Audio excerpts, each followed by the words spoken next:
Dear viewers, I welcome you all to this special celebration of International Mother Language Day on E-SouthAsia platform.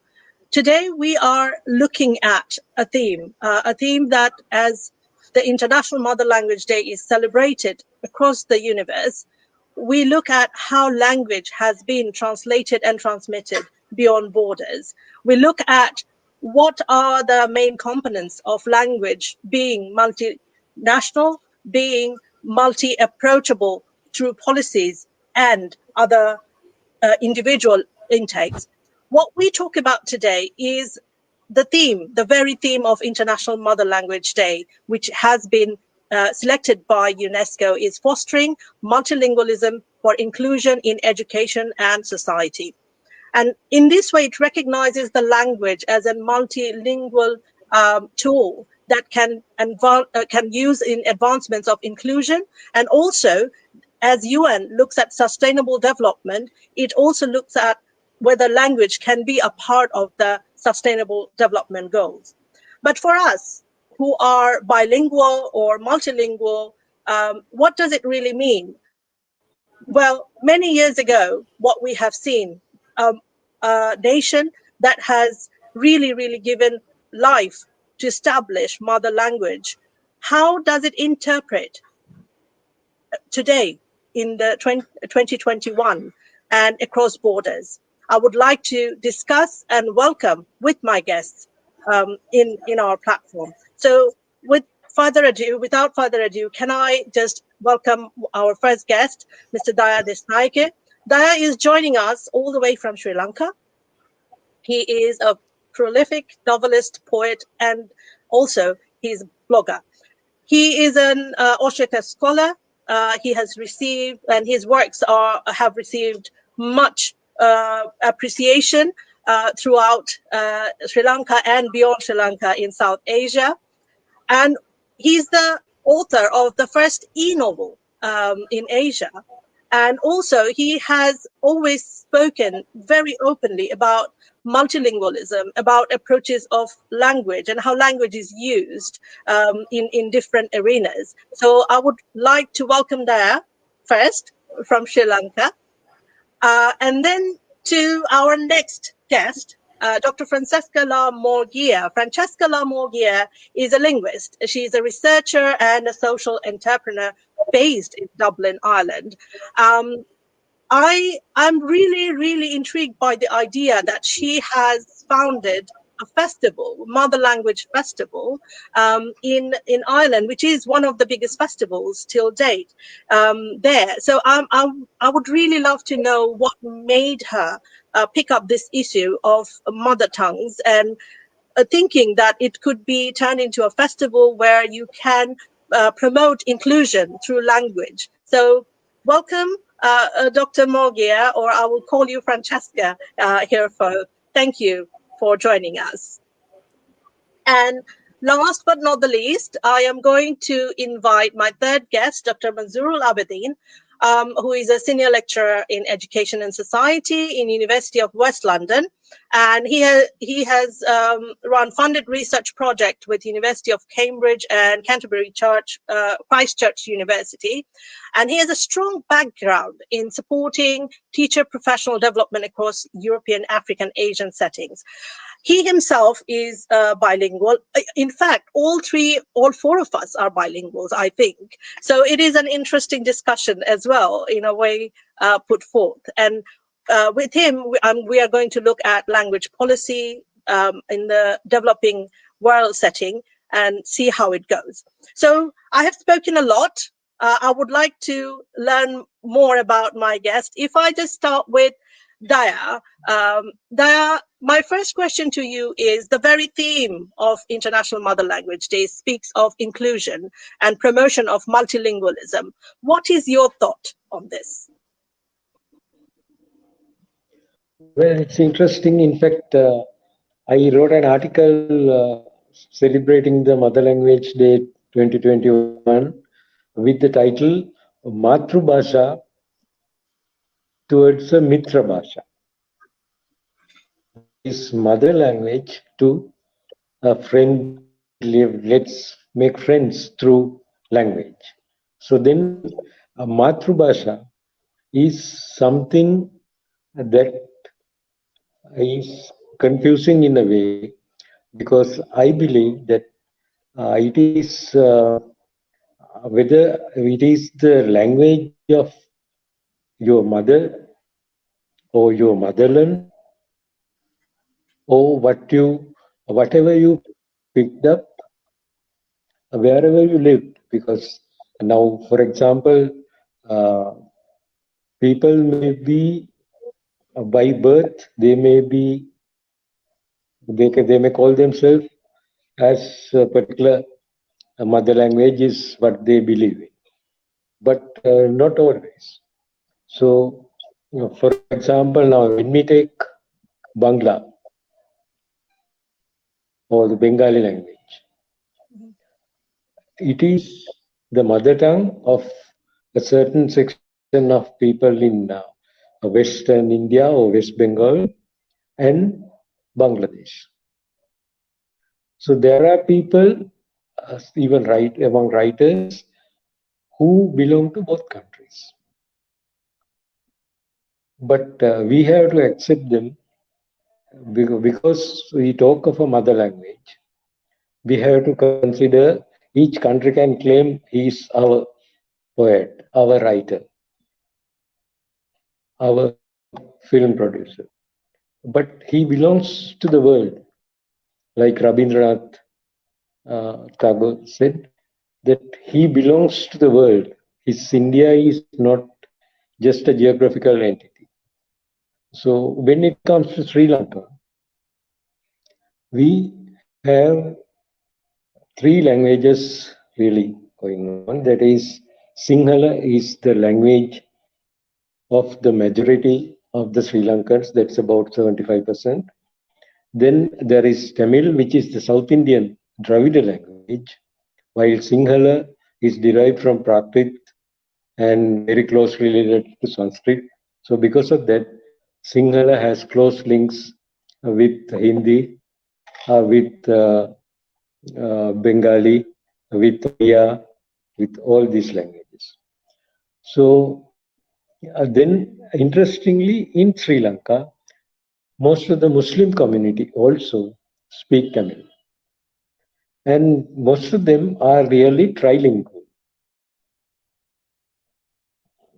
And most of the people are bilingual. They speak their mother tongue, which is either Tamil or Sinhala, but they also use English as the second language, sometimes as the first language. So now, how do we? Now that is a very good example of that we can live together, whatever our mother language is. And in Sri Lanka, now we have been celebrating the International Mother Language Day for several years now. And an initiative was taken by UNESCO and by the Bangladesh High Commission in Sri Lanka. And the children and the writers and even the media, they all join together. In fact, they have a blood donation campaign on the Mother Language Day, where the mother language does not matter to the people. They would be speaking either in their mother language, which is Sinhala, or which is Tamil, or they will be speaking English. But they all come together because they know and they are made to be aware that it's the same blood, that we are the same species, same human beings. So that way, mother language has been used to bring friendship, to bring unity. Thank you, Daya. Thank you So for that that insight. is how I have seen it, and we can take it up from there. Or you want me to elaborate a little more? Yeah, we can come to that part. I think later on, but it is really interesting to know that how language, but different people speaking in different languages, different part of the population, how they have been connected through the blood donation camp. You are actually symbolizing language in a way and promoting greater humanitarian language that is like we all together as human. I think that's a beautiful message to take forth when we talk about inclusion. I would like to come to Dr. Francesca now. Francesca, if I may ask, like in your work, you have been training, people about in the area of bilingual language development and bilingual education, and it has been one of your greatest areas of research and training. But I'm just really interested to know what that has said in Sri Lanka. It has brought together people who speaks three languages actually, but came together despite their divisions. How are you using language in Ireland, I would say, to bring people together who speak not the same language, who are bilingual or trilingual? So first of all, Ireland is already in itself a bilingual country with English and Irish. And obviously, there's also, on top of those languages, there are about 100, 150 other languages that have come because of migration. And it's sometimes difficult to really spread the right message that while the majority language, English, is important, there's a really incredible value to holding on to the linguistic heritage that people bring when they come to the country. So we, as mother tongues, we've worked with schools, we've worked in projects in the arts, like as the festival you were mentioning. And the whole idea is to use language as a bridge to discuss issues that are related to identity, belonging, and to really reflecting on the fact that if Ireland is multilingual, it doesn't just mean that there's lots of people scattered around speaking different languages inside their homes. There's a lot of different ways of looking at the world, and these are really valuable. The ways, the cultures, the heritage that people bring with them when they come on such a small island is something that we should really use to celebrate.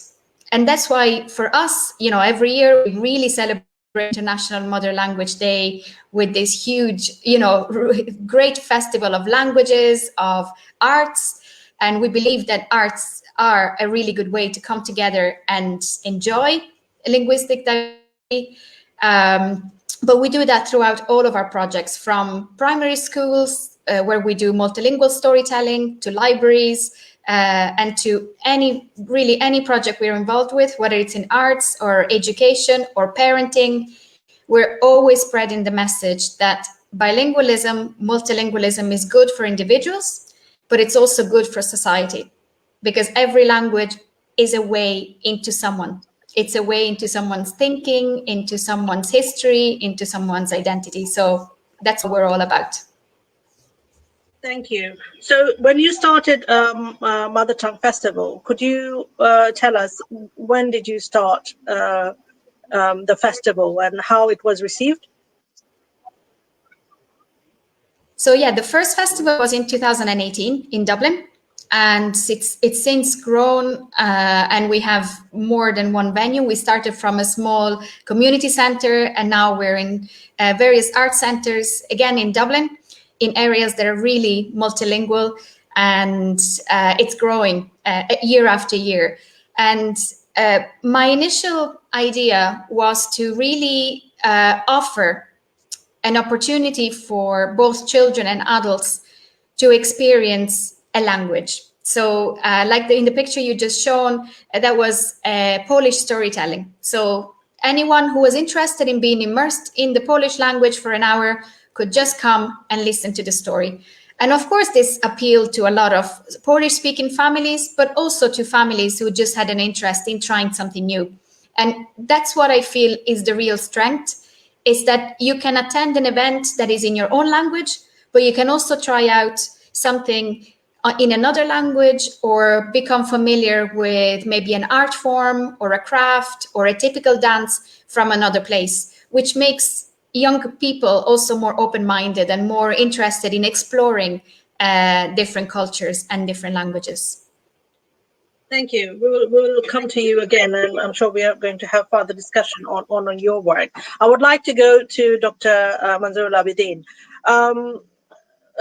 Manzoorul Abedin, your work has been interesting in terms of looking at how languages are used in terms of policy making, in terms of how the challenges are, how it has transformed into, I would say, in a way, you mentioned about language capital. You talked about how it has also become a commodity in a way.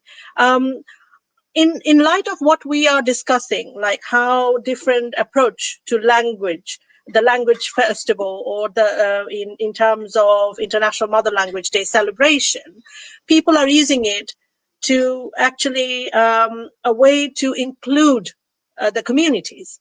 Do you see this as a practice internationally, or you see this as something that is unique to certain countries? How would you put it? Thank you, first of all, for inviting me to this program. I mean, it's very interesting. Before I come to your question, I'd just like to say to my audience that I speak Bangla or Bengali as my first language or mother tongue, and I have learned English as a second language. And of course, now I speak English more compared to my mother tongue. One of the main issues that I would like to come to today is this changing scenario on an individual basis and for a population, people who move from a place where they speak their mother tongue and then they move to a different place where they have to speak a different language. And I myself is a good example of that. Now, why still mother tongue is important to me as a person, as a father, and as a citizen in this country, which is multilingual and diverse. To come to that answer, I mean, can I just start with a quotation from our poet laureate, Carol Ann Duffy. So this is, this is part of her project. I'm sure Francesca knows about it. This is part of her project in Mother Tongue, Other Tongue. And that particular project does similar things to what Francesca talks about. And I'd like to start with a few lines from a poem from Carol Ann Duffy's poem named "The Way My Mother Speaks." So it starts like this. I say her phrases to myself in my head, under the shallows of my breath, restful shapes moving, the day and ever, the day and ever. I think it transmits the sensibility that why a child wants to speak in the same language, in the same expressions that his or her mother does. So why one should value mother tongue comes from that sensibility, which is very primitive, yet very real, and yet very universal. And I think when we talk about International Mother Language Day on the 21st of February, we tend to think about all the challenges and issues on that particular day only. And I think that's where the key challenge lies, to take the importance of mother tongue, to discuss the importance of mother tongues beyond this one day. And I think in countries where different languages are used by the citizens, like the UK, very multilingual population, in those countries, International Mother Language Day has a particular kind of significance. While the country I'm from, Bangladesh, because of the historical background, because of the historical significance of this particular date to Bangladesh. I think the day has been celebrated in a different way, where we think about Bangla or Bengali more than we think about any other languages that might challenge Bengali or Bangla. So I feel that internationally, it's mainly the multilingual countries who tend to be much more aware about the importance of mother tongue. I mean, of course, in places like Australia or the United States, where there is a lot of language death has happened, it's important. But to the best of my knowledge, I think although it's been an International Mother Language Day, but I really don't think that it is talked about or discussed with a lot of importance in most of the countries in the world. And like I said, the two big exception groups are, one is Bangladesh because of the historical significance that it has, and the second is the multilingual societies, countries that house multilingual societies. Thank you for that insight. It's interesting how you see it, because you brought in Bangladesh. I think it's interesting to see that in Bangladesh it is also a day of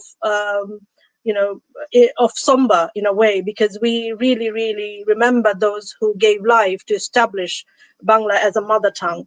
But it's also a day of celebration in other parts of the world, or even in Bangladesh. I think it's changing to celebrate the coexistence of different languages. If I can come to Daya on this very idea of coexistence of different languages in the same geographical location. South Asia itself hosts a great deal of language. I think the history of language in South Asia is one of the oldest in the world, because we see many languages stem from the original Sanskrit or Pali, or you have been studying at great lengths in many of those languages. How would you discuss or how would you really analyze the progression of language in today's time? Is it really a practice of coexistence, or it is actually a practice that is also dominated by power? How would you discuss that? Yes, unfortunately, today, though we talk of multilingualism, multicultural, and multi-religious and all that, it is still we ourselves erect so many barriers. Language is also one barrier which became a victim of political and religious issues. So if we forget all those, if we can break down all those barriers, I think communication between people with different mother languages is not difficult, especially if we ignore the written word, if we ignore the written language. Orally, now in South Asia, now wherever I have traveled, I could understand at least something of what the others say. And if we take Pakistan and India, Hindu and Urdu, when they meet, when Pakistani writers and Indian writers meet at our SAAC literary festivals, they speak so comfortably. It's only the script that is keeping the two languages apart. And when we look at other, now so many people in India with so many languages, they still manage to communicate. When it comes to written language only, the major barriers are. So I have met people in India who can speak in about 7-8 languages. But they may not be able to write in all those languages. So they may not be able to read. So one way of breaking the language barrier is try to encourage more oral, more audiovisual communications. That way, until someday we can get automatic translations, accurate translations. Till then, because now even in Sri Lanka now, traders have been coming to this small island from all over Europe, Middle East, Far East. They come from far away as China or Japan, and from Europe, from Greece, from the Middle East countries. So how did they communicate? Because they were traders. So traders they were able to overcome the language barriers. And so how they managed to communicate, the Chinese and the say the Persian language or Greek. And there are so many similarities between Greek and Sanskrit. I have met people who were able to study Sanskrit because they had the knowledge of Greek language. It's the same way. Then when it comes to Pali, now Pali is the language that is used by most of the Buddhist communities all over the world. So they have a language that is common. And then they have Sanskrit. But written languages sometimes are more endangered than the spoken languages. So that is how yeah. That's a very interesting point you made, the difference between the written language and the spoken language. We all know language is fluid, language changes, and many language has transformed and evolved in time. If I can come to Francesca, given that what we are discussing now is about the barriers, basically, or that, you know, sometimes we have seen when we are living in a post-colonial world, but in a post-colonial world, how language has transformed and traveled beyond borders. That is something that we would like to know. That what are the main barriers? Because you live in Ireland, you spoke that it's a bilingual country, and it has very specific language policies, which unfortunately does not. In England, we don't have a specific language policy, although Scotland and our part of Northern Ireland, they do. So how do you see the travel? If we look at the geopolitical, journey of language, how would you put it? How do you see language and its place in the world today? I think I'd like to link to what was said earlier about language and fighting for a language, because the reason why people end up fighting for a language is that it's a basic human right. And so, talking of colonialism, for example, the Irish have fought for the Irish language to be recognized, to be reintroduced into the education system, and they're continuing to fight for the Irish language to have a little bit more space, which it deserves in education and in society. And when it comes to other languages that are the so-called migrant languages, there is definitely space for those as well. But in our work, especially because we work a lot with parents, we find that people come with their own preconceptions as to whether it's a good idea or not a good idea to raise a child with multiple languages. Sometimes parents feel that already 2 languages is too much. And so I find it really interesting to hear, for example, families who've come from India, who have themselves grown up bilingually, they don't have all the misconceptions and maybe the myths around the confusion of bilingual children and so on, because they know they've grown up with 4 or 5 languages themselves, and they know that children can pick them up. But even then, it is a struggle when you're here, because the society tends to be quite monolingual and tends to really place an emphasis on how important English is. And without denying the importance of the language of the society, it is really, we're all fighting for the same fights in a way, which is recognizing that each language has a really deep value for the community of speakers. And these speakers might have just arrived a year ago here, but that still makes this language worthwhile exploring and celebrating here. And I think this is how multilingual societies can coexist if they actually end up valuing the languages of the country, English and Irish in our context, but also the other languages that are, let's say, migrant languages, if you like to call them this way. So I think it's very much about communicating this message across all levels of society. Because if we talk only to parents, they have limited power over this.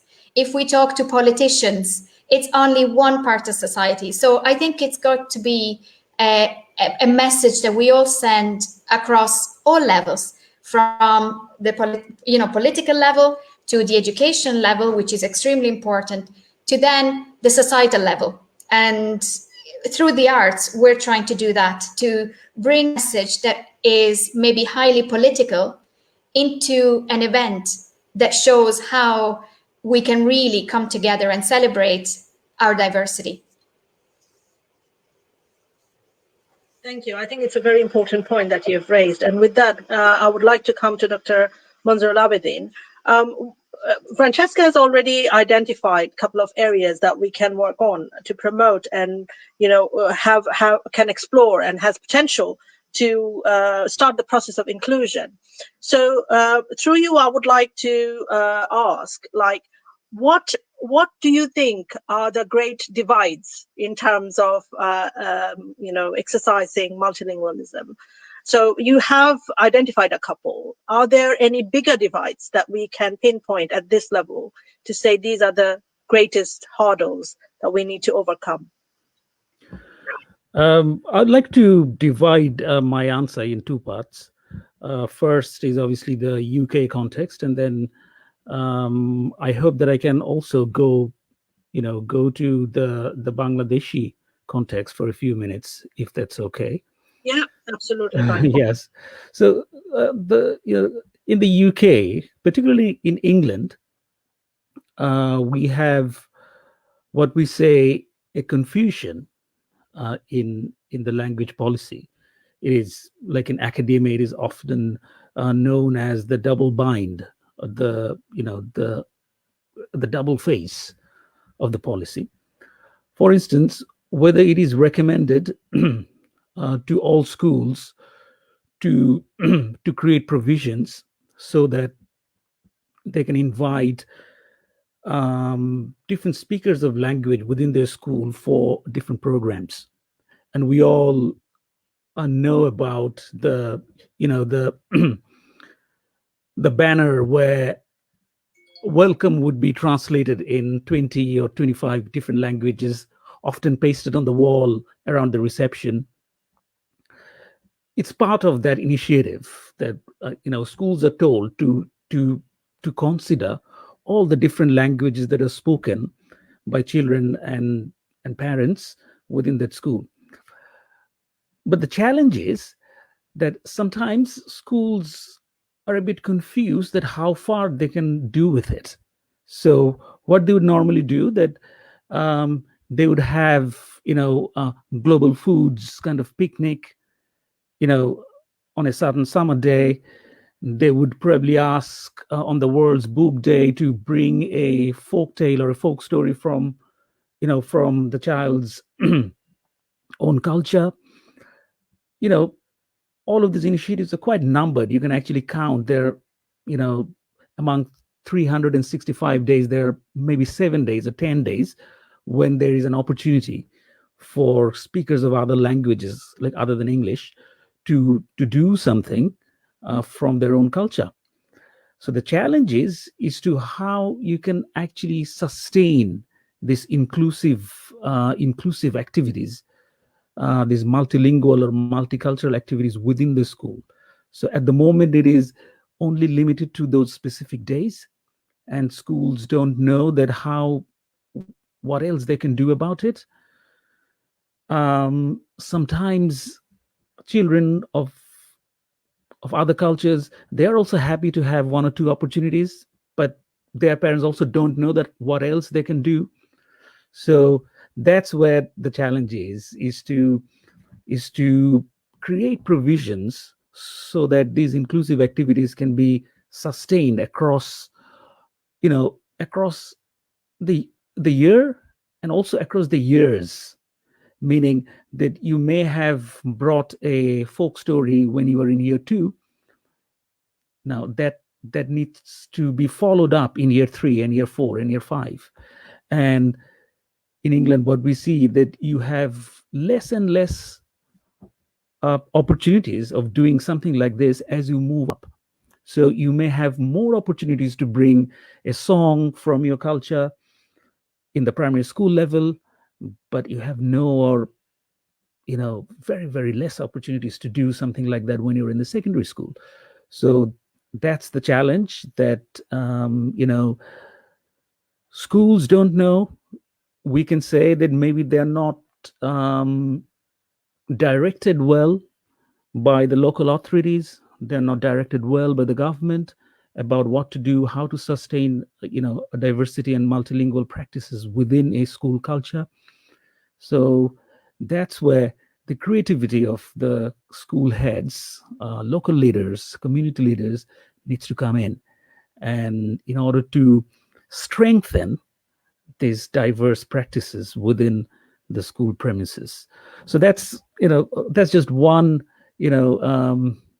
area that I would like to talk about, the UK context, particularly the British context. Now, going back to Bangladesh, we all know that we have one official language, which is Bangla or Bengali. But we also know that we have another language which is used quite widely, particularly in terms of, higher education, and then going beyond higher education, like in terms of strengthening your job prospect, in terms of going abroad, and that language is English. But English doesn't have any official status in Bangladesh yet. There has been a slight talk at some point of giving English the status of a foreign language, but it hasn't been officially given, which means that English is not recognized as a foreign or a second language in Bangladesh yet. But we all know that every single child born in Bangladesh and go to school in Bangladesh would actually start learning English from day one. So it's in the curriculum.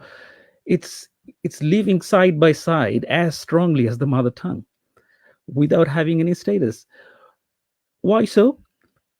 Perhaps because governments over the years, they are perhaps not sure how to, what kind of status needs to be given to English.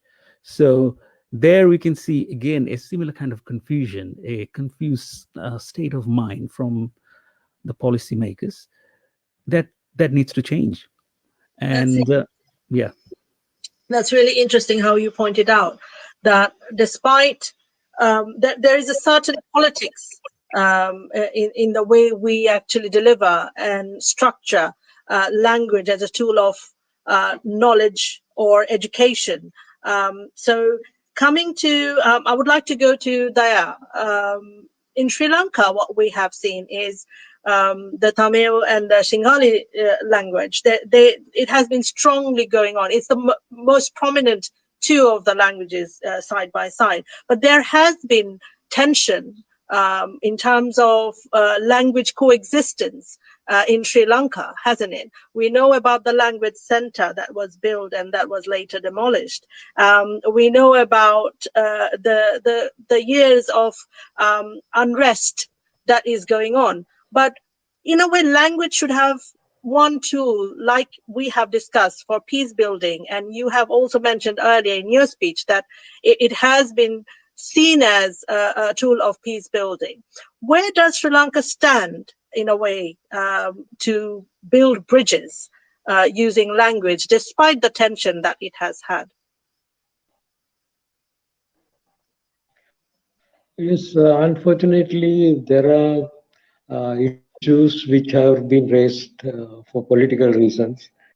So other than that, we have been, our country, our history, even our literature goes back to about 2000 years.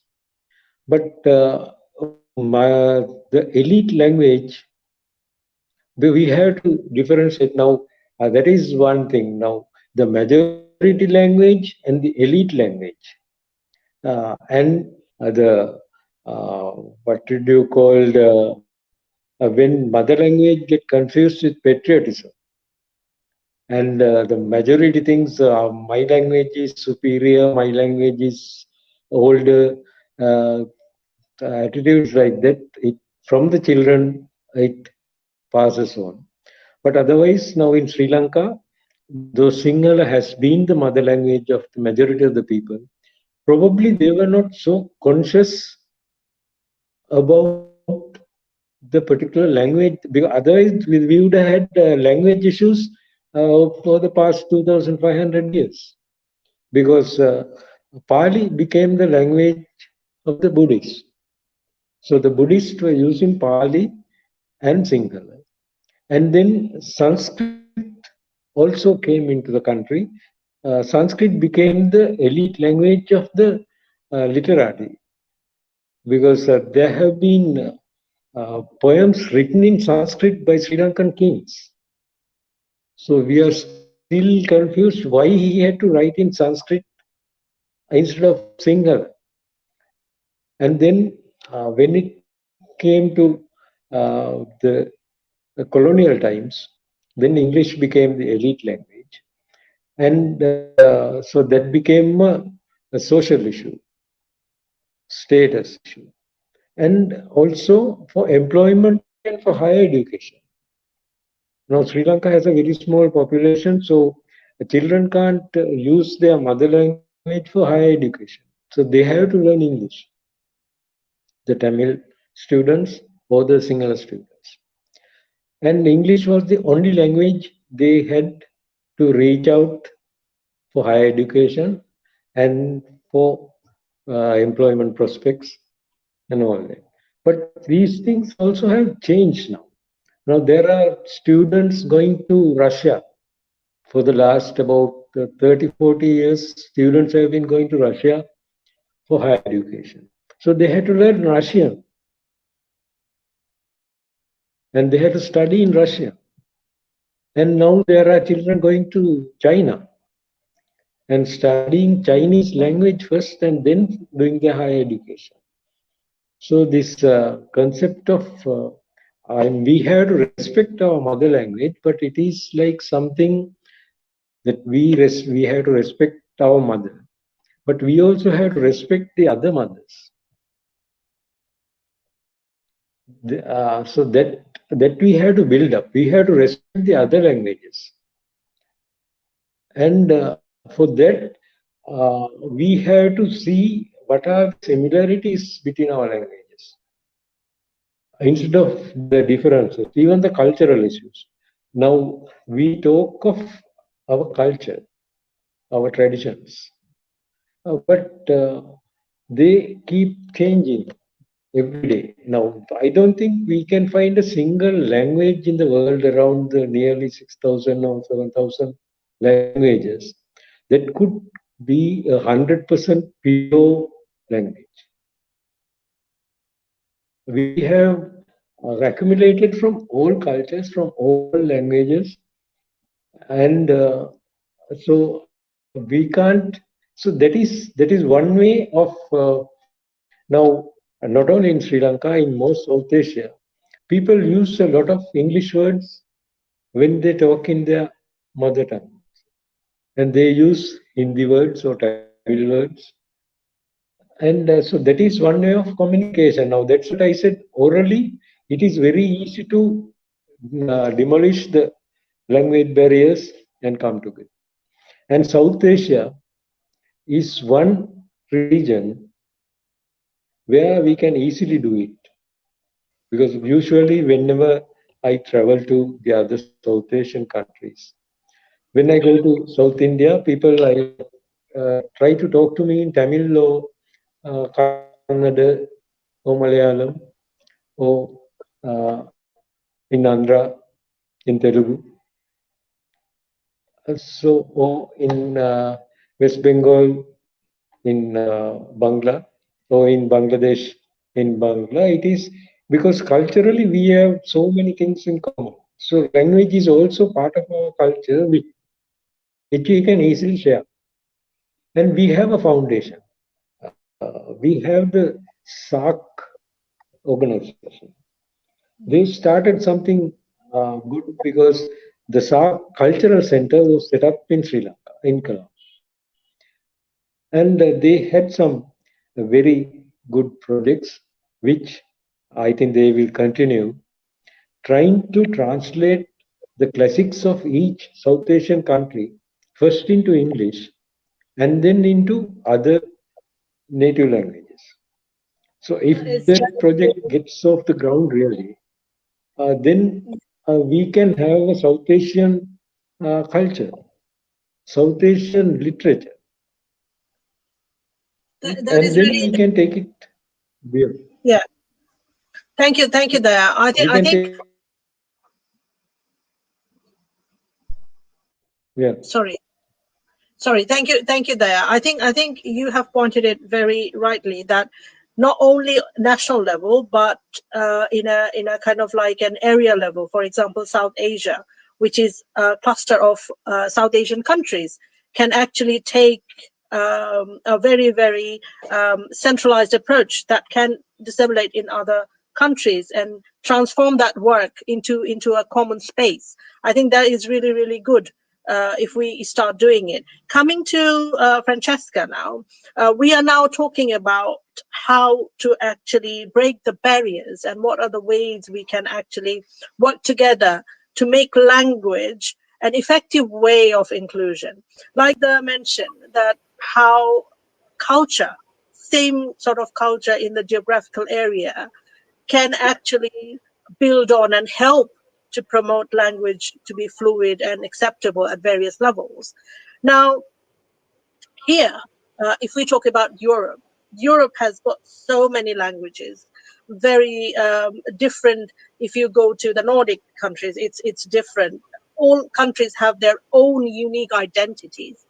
Now, in Ireland, like you said, if we look at the migrant population, there is not only a divide of the status of citizenship, but also a divide of languages. Because my work, I have seen if someone's not speaking English, it is difficult for that person to actually be a part of the wider community or the wider network. It becomes a diasporic or a part of, the peripheral community, not the mainstream. So how do you see, through your work and your research, that integration or inclusion happening in the societies where there are migrant communities are prevalent, especially in this part of the world? Well, this is a major question. I love the examples from India where, yes, you don't speak languages that are the same. They're not the same at all. But there is that sense that if you push yourself a little bit further, you can understand someone who speaks a different language. And Daya was just saying exactly this. You know, there's a lot of languages. They each might need a translation. But if there is a desire there, it means that we're trying to bridge a gap. We're trying to make a step towards someone who's different from us. And if we start with this mindset that there's loads of people, loads of languages on this island, and I'm talking about Ireland, and everyone only needs to speak English. Because if you can speak English, you're going to be fine. If you speak English, you're going to get a job. And in the long run, yes, you will need English. But I think at the start, when integration is really difficult and when integration can really see language as a barrier, I would see that this is a two-way process. So it's not just someone arriving here and having to learn English immediately. I often wonder, should people working in the public service, in the migrant sector, for example, in housing or in the council at various levels, should they not learn Arabic or Hindi or Tamil or other? There's a lot of speakers of Malayalam here in Ireland. So why would there not be an introductory course that everyone needs to take to learn at least the basics of another language, which then will give them a huge amount of understanding of another culture? So I think in a way, integration is a two-way street, and seeing English as the only open door is very, very limiting, because it's putting all the burden on the newcomers and no burden on the society that is receiving the newcomers and the new cultures and the new languages. And for me, even though I think what I have in mind and what I'm describing sounds like a dream, because Ireland is quite similar to the UK, where it's like learn English and get on with it, you know, I do have a lot of hope for the new generation. So I do think that if in the mainstream primary classroom, we can start to introduce this idea that being educated multilingually, being around different languages, listening to different accents, to different ways people communicate, has the potential to make our children now more open-minded, more open to learning other languages. And these children will be our, public representatives in the future. There will be our integration officers in the future. And they will be open to say, well, my neighbor speaks Tamil. Okay, I'm going to go and learn it. Yes, it's a different script altogether, but why not try? So I'm really hoping that by introducing multilingualism more in the primary system, by training teachers to really open to what Dr. Manzoorul was talking about, just having not one day, but having an inclusive practice that is multilingual, will make the next generation more open to dialogue in multiple languages. Thank you. I think you have touched a very important point, that in policy making, in terms of practicing, and because like Ireland, UK, and other parts of Europe, it is open to migration, or if I say that migration, I am not a very big fan of that, but I would say people actually moving in terms of seeking to work in a geographical area, and they bring in their own culture and linguistic heritage with them, and that needs to be looked at as an inclusive approach, not just that opening that opportunity to be international and multicultural, but also making real efforts to include them in this way. We are almost coming to the end of our show, and it has been very interesting to see what the barriers were, what the practices are. Now we are gradually moving on to what can we do more to open up these sort of multilingual approach in terms of inclusion and integration. So moving on, following what Francesca has said, Manzoorul, can I just ask you the same thing, that in terms of United Kingdom, because Francesca spoke of Ireland, in terms of United Kingdom, because we see UK has been one of the most diverse nations today, because especially in London and in the major cities, we have seen diverse population. How do you see inclusion and integration happening if we take the multilingual and multicultural approach? I've been in England for more than 10 years now. And I think even within this one decade, I can detect some, I would say, positive change happening.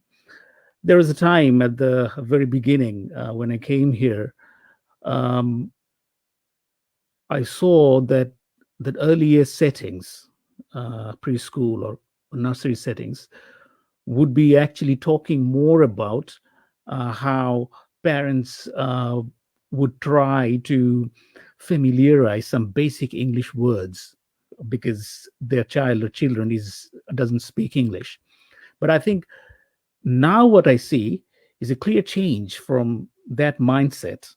That mindset was a much more, I would say, historically ingrained kind of mindset, traditional mindset, was the case that you would ask the migrant to or force them to learn more and more English. But now I think things have changed, and what I can see now, like in earlier settings, that they would actually recommend, at least some of the ones that I know, they would actually recommend parents to encourage their first language to be established in a much more stronger way before they start learning a second language or English. Which means now they would actually say that you don't need to give him or her at the age of 2 or 3 more English. Rather, because he has been learning that mother tongue, rather you keep supporting him or her to learn the mother tongue first, and once the language is the first language is established, it will actually help learn the second language better. And actually, more and more research and more powerful research are suggesting that why bilingualism is much more beneficial in terms of cognitive, development, in terms of looking at problems from a different perspectives, and so on. Why bilingualism is, much more important, or learning more than one language is much more important than just learning English. And I think there is a positive change, and we just need to keep up with the change. We just need to talk about why it is important to be bilingual, why it is important to actually help somebody practice and keep the mother tongue in him or her. Some of the biggest benefits are, one is obviously the cognitive benefit that I have talked about, but as adults, when you have a diverse workforce, when you have a workforce where 10 people speak different languages and coming from 10 different cultures, meaning that you will actually have 10 different perspectives when you look at solving a particular problem. And it becomes a much more creative atmosphere when you deal with a diverse workforce, coming from different linguistic and cultural backgrounds. So these are some of the benefits that we need to talk about more and more, and we need to establish them in writing within the curricula, and kind of build, like Daya said, build a respect, an element of respect, spoken and written about and discussed everywhere. I think that's where we are, that we need to kind of spread this element of respect for all languages, powerful or not, known or unknown. We need to build that element of respect for it and have it nationally written in curricula and practiced all around. Thank you. Like I said, in terms of United Kingdom, we have seen communities, especially in the area that I live. It's one of the most diverse boroughs in the country, and it is interesting to see how we actually include and promote their lingual identity, I would say, in that way, so that they feel involved and a part of the community. Finishing this show with your feedback, basically, that in terms of what we have discussed today, we can see that language, when it spreads out beyond borders, it's the functional actually approach of it is very, very different. It becomes a way of life. It becomes how and who you are. But if we look at it today in the global south, where you are coming from, can language become a part of a tool of promoting equality, not only peace building, but also initiate that you are treated as equal through the respect? How can we do that, and whether that can be engraved in what we say or do in coming days? Yes, that is what you said, to treat everybody equal. We should learn to be a little more humble. Humility is something we are lost, but we are picking it up now with this COVID pandemic. It is making us realize that we need to be humble, that we are helpless. If we are humble, then we can respect everybody. And the best example is now when people were going around the world just for trade.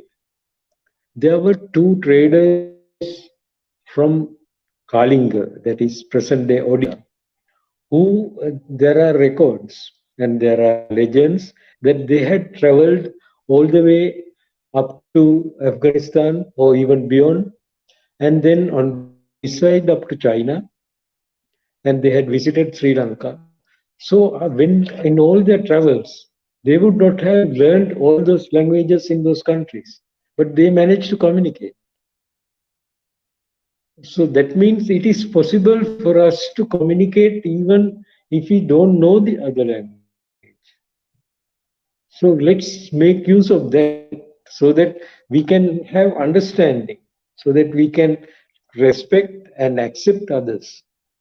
Instead of thinking he's speaking Hindi, so I don't have to learn or try to understand. But if I try, I can. If we look at the Bengali language, when I try to read it in English script, unfortunately, but when I listen to them, there are so many words that are common to us, even with the Tamil. So let's find the similarities. Let's get together and let's continue this. And when it comes to written language, let's try to encourage more translations from one language to other, so that we learn not only about their culture, but then it encourages us to learn the other languages. Thank you. So I would be happy if we can continue this discussion involving more people, probably form a group either on Facebook or WhatsApp or somewhere where we can exchange our ideas and discuss this and continue, because my interest is first to make South Asia one family, and then let's extend it to the rest of the world. Thank you very much, Daya. Thank you very much for joining us tonight. I would like to extend my gratitude and thanks to all three of my panelists today, because I think the discussion, what we had today, actually ends in one very big message to everybody else, that language without borders needs to be celebrated. It is a part of the heritage and identity of many, but we need to understand and promote it in a way that we are equal. And in our everyday practices, if we make sure that there is a space for everyone in the community, in what we do and what we preach and practice, I think life will be a lot easier, and we don't have to end up making special provisions for other language to exist. They can exist with their own rights and merit. And I thank you once again for your insights and your contribution. With this, we come to the end of the discussion round. After this, we are going to show to our audience a presentation from different poets across the world with their poems. And it's courtesy the Netherlands Embassy, Bangladesh High Commission in Netherlands.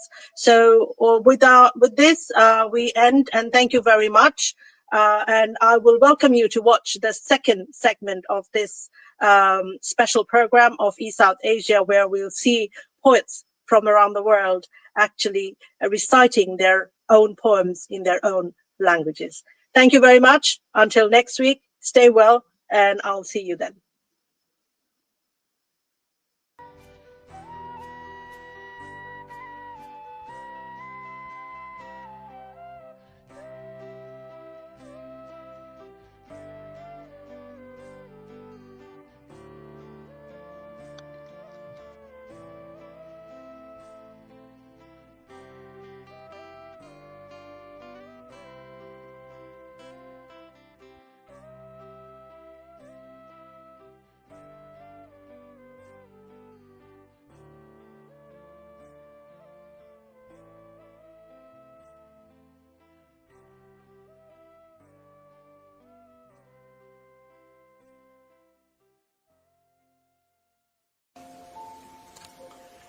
I am a Belgian poet. My mother tongue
Hello, I'm Bengt Berg, a poet from Sweden, and I want to read in my mother language for the International Mother Language Day organized by Bangladesh High Commission, Netherlands. And here is my poem. Allt för många dikter finns inte. Dikten kan komma smygande som en katt med svart nos, eller plötsligt som en vattendroppe från en klarblå himmel. Eller vrålande som en raggarbil på Järnvägsgatan, eller försiktigt som en liten ynklig kyckling fram ur äggskalet, yrvaken och bländad av det starka ljuset. Och det händer faktiskt att någon i gräsgröna kläder kommer fram till dig på gatan och säger: God dag, får det lov att vara en dikt idag? Vi har sådana som är större än världen och mindre än en myras hjärta. Och du, ja just du som bor i ett hus som står ut om natten, du kan själv göra dig en dikt. Först spikar du ihop ett bord av friska brädor som luktar skog och en stol att sitta på när du läser din dikt. Av fåret får du grått, mjukt ullgarn att sticka varma sockor av. För när man skriver dikter så ska man inte frysa om fötterna. Penna, papper, det är bara att sätta igång. Det är endast du som kan skriva din dikt. Det finns så många dikter att upptäcka. Dikter som ännu inte är skrivna. Det gömmer sig lite överallt. I verktygslådan bland skruv och spik, mejslar och hammare. Där har en liten oljig dikt krupit ihop som en fjärilslarv av järn. Eller i linneskåpet bland alla örngott och lakan som luktar vitt. Där finns nästan osynlig för ögat en vit fjäder att skriva med. Om fred på jorden och frihet åt de fängslade. Ja, till och med i det nybakade brödet som du äter finns små dikter, gömda, glömda, och det sjunger tyst för dig själv när det väl har hamnat i magen. Men allt för många dikter har ingenstans att bo, ingen vill ta hand om dem, ge dem ord att äta, rim att sova i, vackra vokaler att leka med när kvällen kommer. Allt för många dikter måste bo i papperskorgar, övergivna som utblommade vitsopor. Men de vill vara tillsammans med dig, dikterna. De vill ligga i din ficka, känna din värme, lyssna på din röst när du talar, skrattar och gråter. De vill bli skrivna av din penna, de vill bli lästa av dina ögon, och när det regnar vill de bli lika våta som du. I'm poet Jona Burkhardt from Argentina. Read my poem in Spanish in the International Mother Language Day organized by Bangladesh High Commission, Netherlands. Hay principios que serían resultados. Despertar siempre enmudece. Ni adentro es como afuera, ni afuera es como adentro. Este principio comprende el resultado de llenar de luz la alborada, calentar crestas y bosques con fervor, disolver nubes de partículas, verter el rocío, y así ardua faena, asemejar uno al otro, paso a paso. Y ya vendrá la hora. El follaje otoña, trina y levanta vuelo, desparramando el principio de un umbral al otro umbral. Los heces son inútiles, nombres encendidos y nombres apagados, incandescencias corrigiendo brújulas en los brotes de la hiedra, puertos abiertos y puertos cerrados, cauces y nortes, lindes y amarras, trances sobre el haz de la luna, páginas de bitácora con letras de grava, compendian enraizados derroteros desprovistos de faros. Los heces son inútiles para el retoño, embarcan la carga en la savia de gemas, zarpan más allá del muro. Yace yermo, lo yermo, inhabitado y vacío, gesto del olvido, recuerdo de una espera, no merma ni crece, crea día a día la errancia inmóvil. Lo yermo altera la meta de la desolación. Thank you. I am 6, 8, jusqu'à la nanoseconde qui peut découdre la doublure réversible du temps. Alors, nous comprenons que tous les chemins, douleurs, crépuscules ne font qu'un. Que tous les morts convergent en un point. Que toutes les feuilles volent, tombent et reviennent sur la même terre. Que les automnes nous montrent l'essentiel, mais nous ne comprenons pas les langages des nuances. Coups des haches détachant les pâtieux du ciel, les esprits de la forêt, les paroles du verbe. Exil pèle, multipliant des tunnels par deux, 4, 6, 8, jusqu'à ouvrir des espaces courbes pour apprécier les dimensions du village. Nous comprendrons alors que tous les bars, balcons, places sont irrigués de nostalgie, que toutes les fleuves, mers, livres coulent assoiffés de mouvements, que les sources convoquent des affluents qui divisent les horizons, que nous, humains, ne sommes qu'un sous différents emballages, nous qui, prisonniers d'un nombril, cultivons nos haines. Exil non pas d'une patrie, d'hymnes d'argile, des mythes et des drapeaux, d'illusions migratoires. Exil poésie, distillant des voix, coups, sans enchaîner, pour perruches emboîtées, l'une dans l'autre, dans l'autre, dans l'autre, dans... jusqu'à que la plus petite, toujours fermée, c'était. Alors, on commence à entendre le bruit du silence. Exil de soi, de celui que nous étions, du vide laissé en partant, de la tiédeur qu'il habite encore. Exil air, continue à respirer. Merci. Hello, I'm Jerry Luce, a poet from Scotland.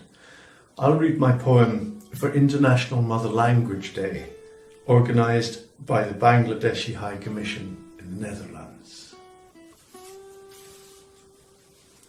The Plague. That first night, thrushes woke and sang. Old Tam left 3 eggs at the door. With these I kindled the yellow light in furs. On the second day, oyster catchers piped, then flew to the roof of the abandoned school. The moon was not lit. On the third evening, at 8 o'clock, people went to their windows and applauded silence. When the fourth day arrived, we found the world had grown larger.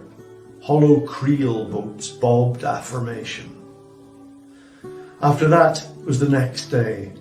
We told stories from beyond and behind, stories of yet to happen and end times. The 6th, and Peg left a bottle of beer at the door, or maybe that was the 7th at dusk, and maybe she left a sea woman's purse. The 8th day brought pennies to our eyelids, and seraphs who masquerade as wild geese. Yes, the 8th day still dawned, still at dawn. The 7th day, or perhaps the 6th, we all rose from where we had been, the youngest and then the oldest. Hello everyone, I'm poet Claudia Piccino from Italy, and I want to read my poem for the International Mother Language Day, organized by Bangladesh High Commission, Netherlands. The poem is A mio padre. Profumano nelle tue arance le mie mani, e ti rivelo in sogno nei momenti di pace quando ti si allargava il cuore in un sorriso. Profumano di terra le tue mani, di tabacco e Odermes, contraddizioni e friselle, mandorle e fichi, dolcezza e stupore. Grama fu la tua infanzia, ma conoscevi il bello e nel bello trovavi conforto. Profumano nelle tue arance le mie mani, e in quel profumo io rivedo te. Greeting from Russia, I am poet Vadim Terehkin, read my poem in the International Mother Language Day, organized by Bangladesh High Commission, Netherlands. Слово и музыка. Слышишь, заводит сверчок, песню на лире запечной. Как бы мир не был жесток, слово и музыка вечно. Мы рождены, чтоб пропасть. Канет во мгле бесконечной слава, богатство и власть. Слово и музыка вечно. Как же нам жить на земле тихо, неспешно, сердечно, в мире, лежащем возле? Слово и музыка вечно. Мир уместился всем, но в суете быстротечно. Все в этом мире пройдет. Слово и музыка вечно. Second. Предчувствуя скорую встречу, шатаясь меж улиц и звезд, находишь соцветие речи, чей умысел явно непрост. Ему повинуешься слепо, повержен зловещей судьбой, быть может, Бездонное небо опять поделилось с тобой. Быть может, оттуда явилась тончайшая хрупкая нить, тебе наказав Божью милость на белом листе сохранить. А может, на уровне клетки, чья суть первобытно чиста, вложили далекие предки свой голос вот в эти уста. И ночью, когда на досуге ты в дебри сознания проник, очнешься, услышав испуги, повисший над джунглями крик. И хочется дикому детству, ответствуя, не изменить, над собственным несовершенством угрюмо по-волчьи забыть. Thank you very much. I'm poet Maya Panayotova from Belgium and Bulgaria. I read my poems in the International Mother Language Day organized by Bangladesh High Commission Netherlands. Antwerpen. Ik was 13 toen ik dit droomde, in het begin van de herfst, bij mijn grootmoeder in Alexandrovo. Ik bevond mij in een onbekende straat.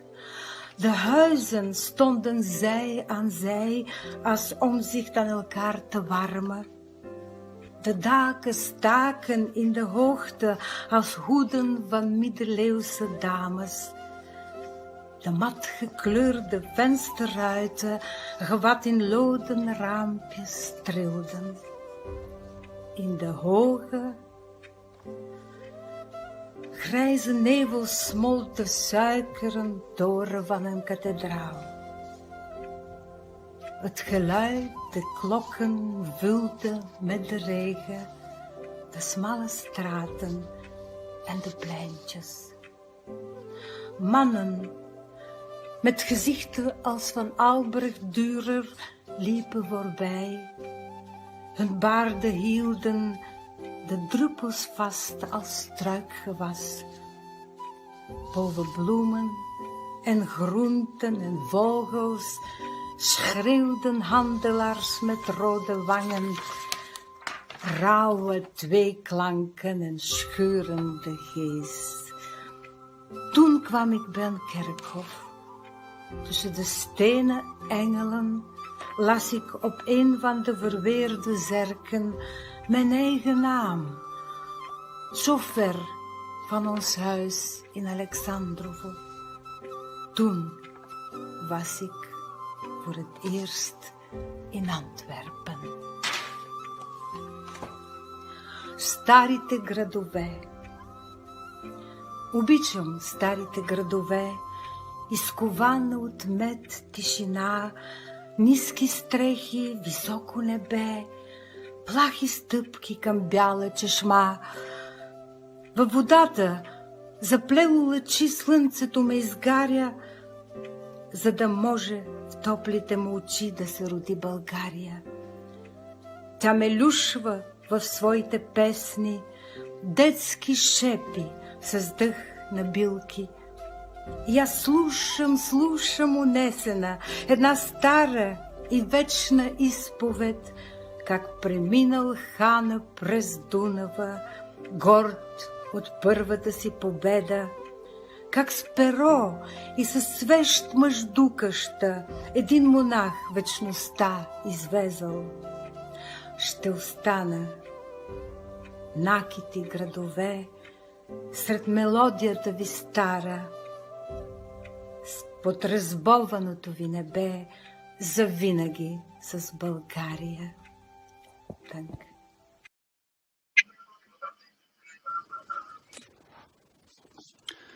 My name is Tobias Burkhardt. I'm a poet from Germany, and I will read some poems in German, my mother language, for the International Mother Language Day organized by the High Commission Bangladesh in Netherlands. Schwäbisches Diptychon. Papageienfedern, Alotzin, Iwitl. Auf ihrem Häupt hat sie ein Kron, aus Federn gemacht, wie ich verstohn, von Papengay, Blau, Grün und Rot. Jakob Frischlin. Beschreibung 1602. An Aschermittwoch, ins geckige Wanken und Stolpern geraten, durch Papageienfedern auf 2 mesoamerikanischen Schilden aus den Tälern von Anahuac und Toluca im Lindenmuseum. Ihro Herzog Friedrich I. von Württemberg und Teck als Königin Amerika an und zu Fastnacht 1599, gestern vor über 400 Jahren. Mit diesen geplünderten Federschilden als derobare Humerei, der Träger der illustren Sänfte, des Gefolges jenes Ringumzuges. Alles verloren, aus und vorbei, Alomé, fliege, flieht im Windhauch des Gefieders durch die Farbenschatten der Agaventäler Mexikos. Binsen, Ufer, Flüsse, Seen im Sonnenauge. Allo Zinzinkli, allo Popol.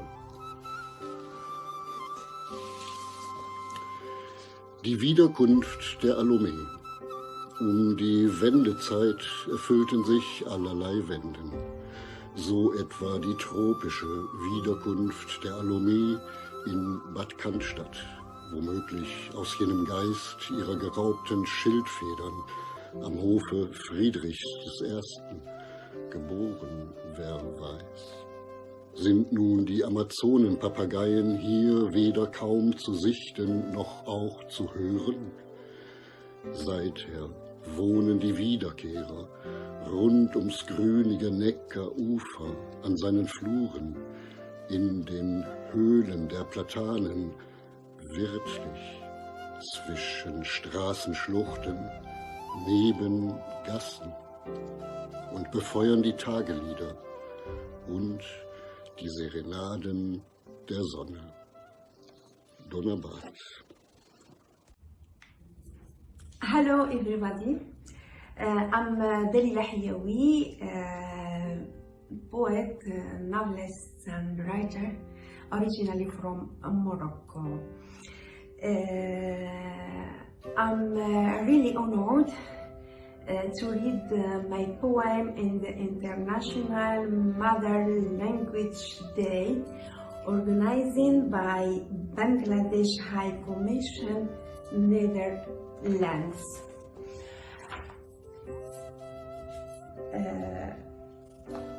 عناد. أو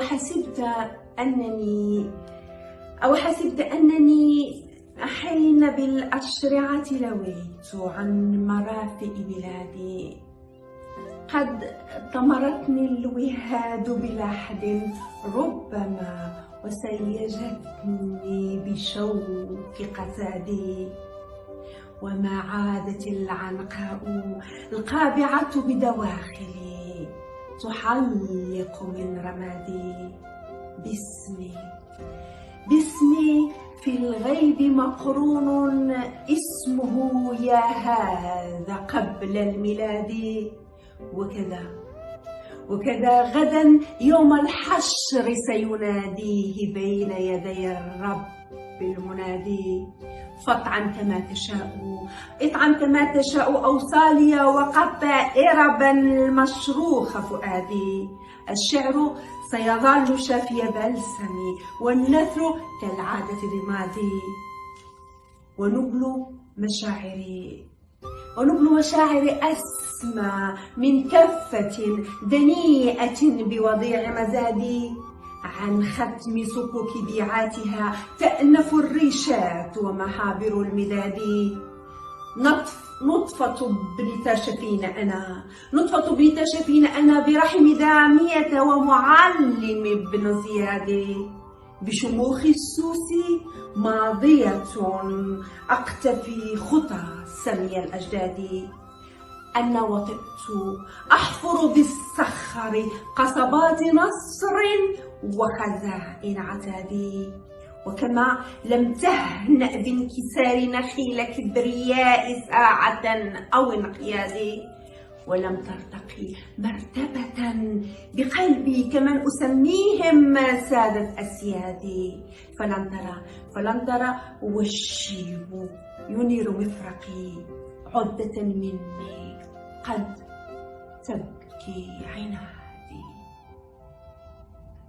Thank you so much. I'm Aminur Rahman, a poet from Bangladesh. Before reading my poem, I'd like to pay my respect to Salam, Barkat, Rafiq, Jabbar, and all who had sacrificed their lives for their mother tongue, Bangla, on 21st February 1952 in Bangladesh. At the same time, I'd like to give my thank you to the Bangladesh High Commission, Netherlands, for organizing a wonderful event of poetry of 11 languages in this auspicious day. I'm reading my poem in Bangla. Nostalgia.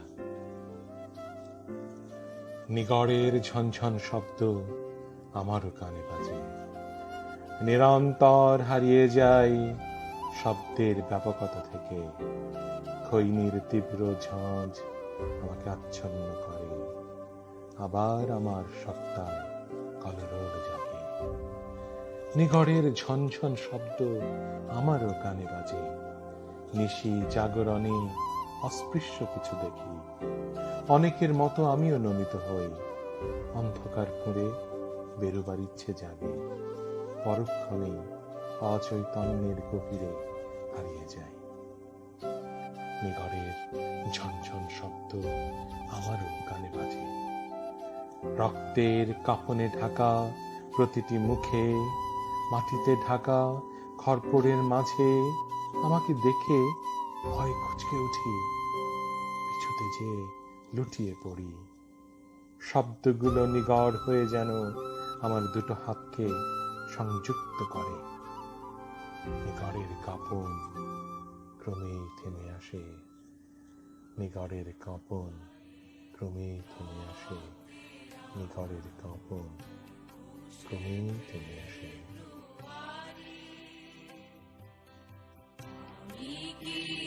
ভুলিতে পারি